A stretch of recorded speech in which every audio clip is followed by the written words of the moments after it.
할렐루야. 좋으신 하나님을 찬양합니다. 영광 감사 올려드립니다.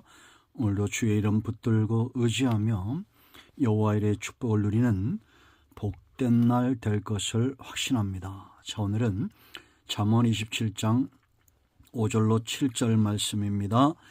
기도합니다. 하나님을 사랑합니다. 영광과 감사와 찬송을 우리 하나님께 올려드립니다. 주의 보혈을 의지합니다. 우리의 모든 죄와 허물을 사하여 주시옵소서. 주의 이름을 의지하여 간구하오니 하나님을 더 친밀히 알게 하옵소서. 말씀을 읽으며 들을 때에 하나님의 뜻으로 사모하게 하시고 주님과 동행하는 아름다운 날, 복된 날, 순종의 날 되게 하옵소서. 종을 낮추시고 겸손하게 하시고 오직 말씀의 통로만 되기를 원합니다. 우리의 중심이 하나님을 온전히 흠모합니다. 예수님의 이름으로 사모하며 기도합니다. 아멘. 5절 봅니다. 면책은 숨은 사랑보다 나으니라. 친구의 아픈 책망은 충직으로 말미암는 것이나 원수의 잦은 입맞춤은 거짓에서 난 것이니라. 배부른 자는 꿀이라도 싫어하고 줄인 자에게는 쓴 것이라도 다니라. 아멘. 여러분, 제가 자주 드리는 말씀이죠. 신앙 안에서 세월이 간다는 것은 환경이 바뀐 겁니다. 예수님 믿는 순간부터 이제 우리의 영적인 환경, 신앙적 환경이 바뀌어져 갑니다. 이걸 처음에는 내가 모를 뿐입니다. 꽃 같습니다. 뭐가 꽃 같냐? 어린아이가 태어나서 처음에는 부모가 누군지 모릅니다. 낯가림이란 시기를 지나가고 이제 엄마 아빠부터 말하게 되고 어떤 것이 좋은지 그런지를 알아가죠. 환경을 통해서 알죠. 신앙도 똑같습니다. 세월이 가면서 정말 하나님의 살아계심이 이런 거구나. 눈에 보이지 않아도 하나님의 살아계심을 아는 사람들이 있습니다. 그들은 영적인 환경에 자기를 잘 노출시킨 사람입니다. 때를 정하여 시간을 정하여 기도할 줄도 알고 예배 사모하기를 그 무엇보다 우선순위에 두고 말씀을 때를 따라 먹는 음식처럼 사모하며 읽고 듣는 세월을 보내십시오. 그 세월이 내게 주는 가장 큰 축복은 하나님을 믿음의 눈으로 보고 알게 된다는 겁니다. 이제는 견고한 믿음을 갖습니다. 하나님의 존재에 대한 믿음, 천국에 대한 약속의 말씀이 그대로 이루어진다는 믿음, 기도에 반드시 응답이 있다는 믿음, 이외에도 수많은 믿음들에 우리는 견고하게 서서 흔들리지 않습니다. 그런데 세월이 가면서 오히려 더 세상적이 되는 사람들이 있습니다. 실제로 있어요. 그런 사람들은 삶에서 지금 주님과 멀어진 겁니다. 목자와 지금 멀어지고 있어요. 자, 이제 우리가 이렇게 주님과 세월을 보내면 내 가슴속에 분명히 떠오르는 한 단어가 있습니다. 그건 바로 사랑, 긍휼이라는 겁니다. 예수님이 내게 하시는 사랑을 다 알아요. 전에는 아픈 사랑을 내게 주실 때는 내가 때로 시험 들고 믿음적으로 소심해지고 의기소침해질 때가 있습니다. 그런데 이제는 예수님이 나를 향한 사랑이 그 무엇보다 진실하고 분명하다는 것을 알게 됩니다. 그리고 이 도가 이제 넘어가면 나도 남을 그렇게 사랑하게 됩니다. 여러분, 우리가 참 사랑은 어떤 것이냐?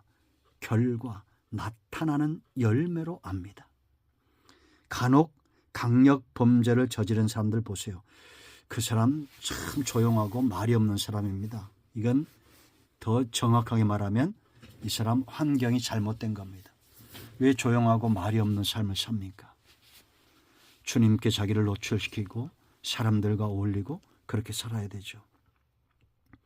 그리고 가보, 가보호를 받아서 견디질 못합니다.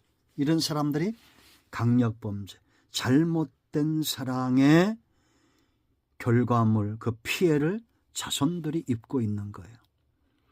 여러분, 요셉이 야곱의 품속에 늘 있었다고 생각해 보세요. 사분합 반해야 못 되죠. 옹졸한 사람 됩니다. 근데 하나님은 그를 거칠게 키웁니다. 구덩이에 집어넣고 노예로 팔리게 하고 죄수의 자리로 가게 하죠. 물론 누명을 썼죠. 그런 거친 환경을 통해서 하나님만 의지하게 됩니다. 여러분, 사랑은 때로는 아플 수 있습니다. 오늘 5절 보세요. 면책은 숨은 사랑보다 낫다. 우리는 사랑하면 책망해야 됩니다. 아이에게도 매를 대야 돼요. 죽지 않습니다. 여기 숨은 사랑은 무관심을 말해요. 잘못이 있음에도 불구하고 책망하지 않은 겁니다. 지적하지 않고 바른 길을 제시하지 않은 거예요.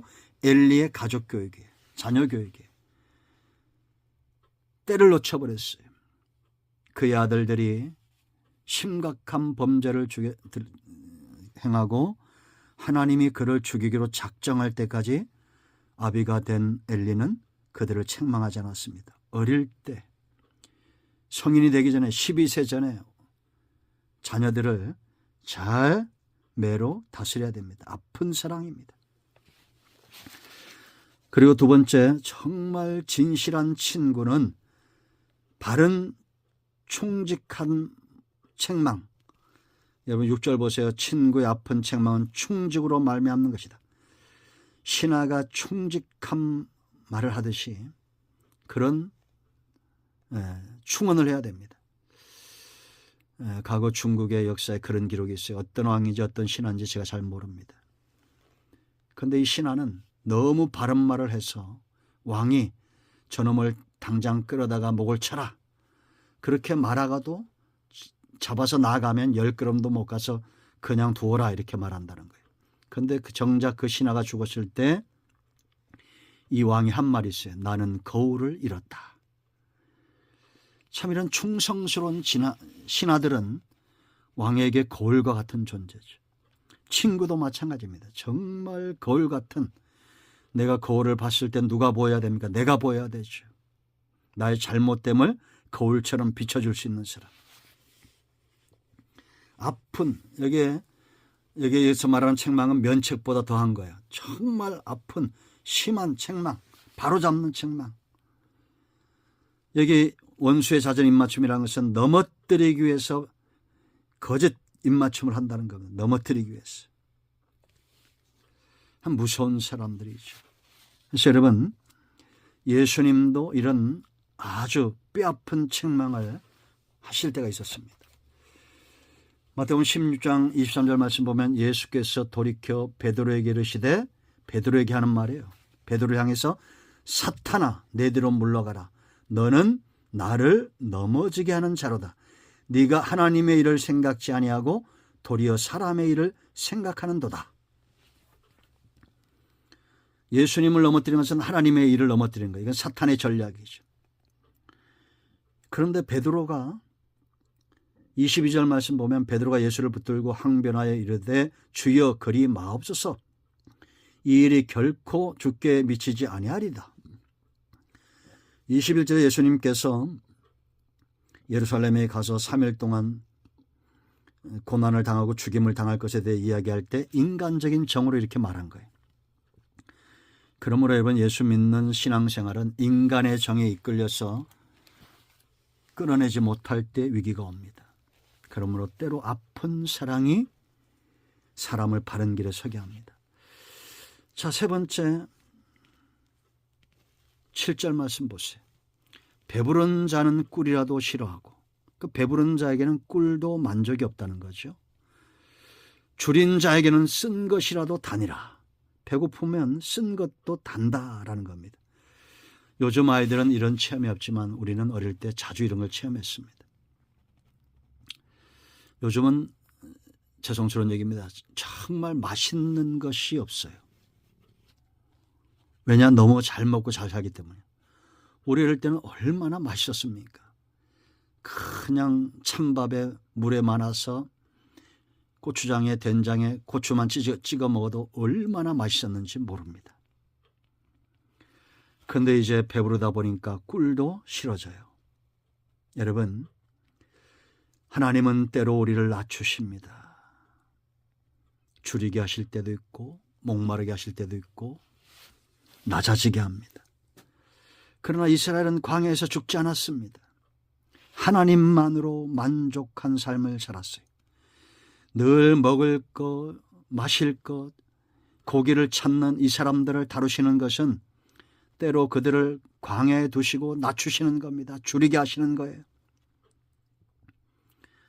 그럴 때 하나님만으로 만족하죠. 여러분, 우리는 아픈 사랑도 있다는 것을 알아야 됩니다. 그러나 그 사랑은 무엇보다 진합니다. 이것이 하나님의 사랑입니다. 참으로 하나님의 사랑이 우리에게 무엇보다 믿어지는 축복을 사모합니다. 기도합니다.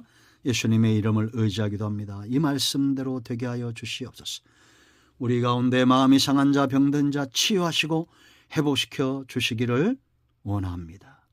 예수님의 이름으로 사모하며 축복하며 기도합니다. 아멘. 할렐루야. 여러분 모두를 사랑합니다. 아멘.